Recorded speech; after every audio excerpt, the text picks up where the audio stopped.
in my own experience, what's really relevant is to comprehend the climate and to look really at the original people living in that area, so what they've been growing. And that's really easy because you can just look at what their staples are.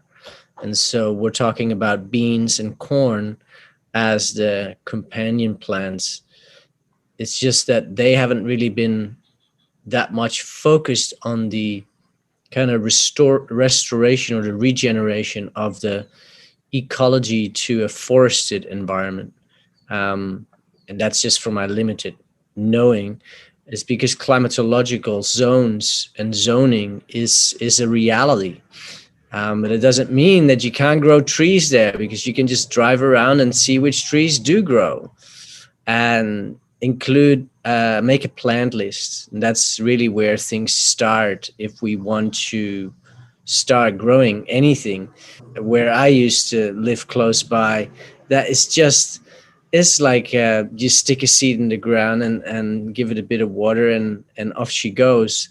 And so that more subtropical or tropical area is teeming with life. It's very easy to get things going, but then it takes more management to actually keep the intensity of growth from not overpowering what it is that you actually really want to see and make use of. But yeah, the traditional plant species in your ecosystem are really relevant to comprehend what they are, get their names, start being able to recognize them as you go for a drive. And you're like, it's still, for me, I'm in a car with a friend. I'm looking at all the trees and I've got all these names that I'm trying to, I'm studying the leaf patterns, and I'm looking at, okay, and I think that's a breadfruit, but that's a different breadfruit. And so every time I'm in a different ecology, I am like this kid in a candy store. I'm hyper distractive. I got ADHD. I'm probably bipolar. I'm not available. I'm dialed into a higher dimensional reality. And what it is that I'm really doing is, I see the grasses on the side of the road, and I'm like, no, that's not bunya grass. What's that kind of grass is that? Oh, it's not guinea grass neither. It's nice. It's small. And what time is it now? And how long has it grown? And so that's where I engage myself in when I'm in nature. It's just like,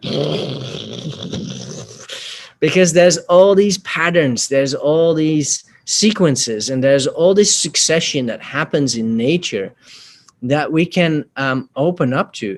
And it's not like it's stressing me out. It's enlivening me. It's the patterns of nature are communicating to me what they are being, where they are at in their growth cycle. And it's not like, look at me, this is what I'm doing. It's just like this utter peace and beautiful coherence in the field around me.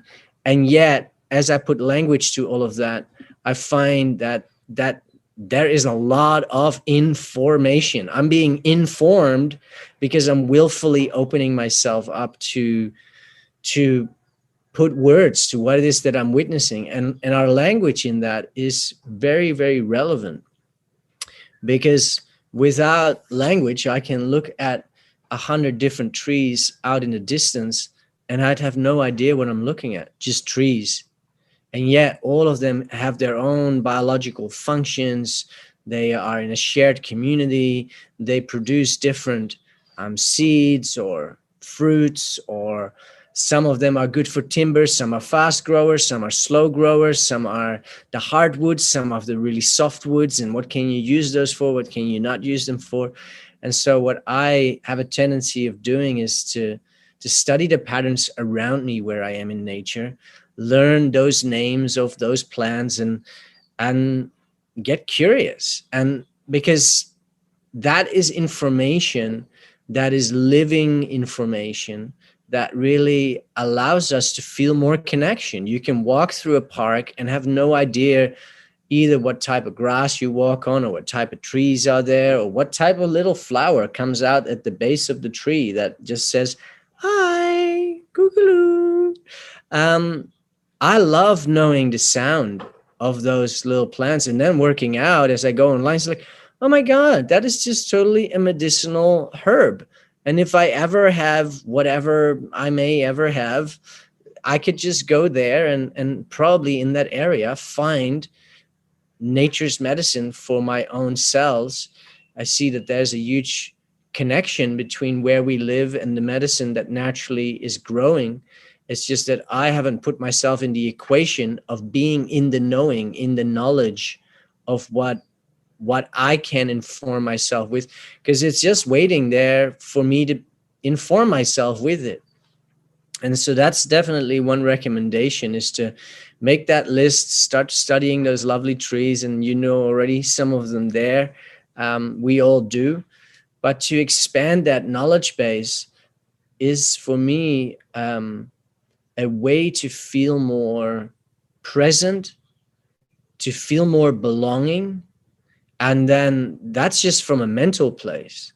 When I actually want to belong on a piece of land, or when I feel I want to belong in a community, when I feel I want to belong to a certain demographic, the way to belong that I have learned really has worked for me and made a huge difference is to use my hands, use my head and my heart, and engage. And so when I lived in Vanuatu and I started to putting in place a garden, and I started to landscape a little bit of the area around the house that I was living, and I was at the same time mapping out the food forest around me. And I was creating some designs of what I ideally would like to see, but then I implemented some of that designing and I got my hands dirty. All of a sudden, I belonged. All of a sudden, I became part of the ecology. I wasn't just a visitor that came in, that kind of looked around and said, oh, we could do this and this, this, and this, and this. And that's where you can do that. And that's where you can do that. And that's where the spring is. And da, da, da, da, da. I actually took the shovel, dug the soil, got my hands dirty. I was allowed to help build my own little house out of, a locally felt little timber wood, because these guys thought that, a white guy shouldn't be building a house. They had some ideas about that. And so I engaged with the landscape, and all of a sudden I felt at peace. I felt at ease. And I learned through that experience how not at ease I actually was, how I was actually coping with thinking that I was, but that came from a kind of a dominating frequency, not one of belonging, not one of interconnection, one of, I just use my brain and my intellect to know where I am, who I am. It's all coming from here, and I'm using this. I'm a nice person, and da da da da da, and I can connect with humans. But it's that connection in the ground with the earth that really allowed me to feel, oh, gosh, I don't even really need to talk with people anymore.